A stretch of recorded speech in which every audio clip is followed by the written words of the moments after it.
ఇంకో విషయం ఏంటంటే, నీ చేతిలో ఏముందో దేవుడికి ఈరోజు సమర్పించుకోవాలి. హల్లెలూయా.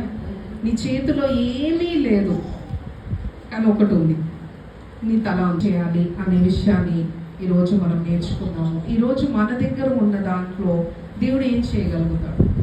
చాలాసార్లు సమృద్ధి అనగానే మనకు దేవుడు ఫుల్గా ఇచ్చేయాలనుకుంటాం. దేవుడికి కూడా అట్లా చెప్తాను.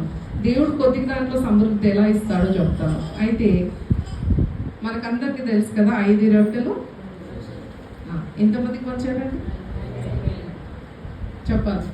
5,000 మంది పురుషులకి, ప్లస్ ఉమెన్, ప్లస్ చిల్డ్రన్. ఇప్పుడు మల్టిప్లికేషన్ వచ్చా మీకు? 5,000 అంటే ఒక్కొక్కరికి చొప్పున ఒక భార్య ఉంటే, ఒక్కొక్కరికి చొప్పున దంపతులకు చొప్పున 3 పిల్లలు ఉంటే, యావరేజ్ 3 వేసుకుందాం. అప్పట్లో చాలా మందినే కనేవాళ్ళు.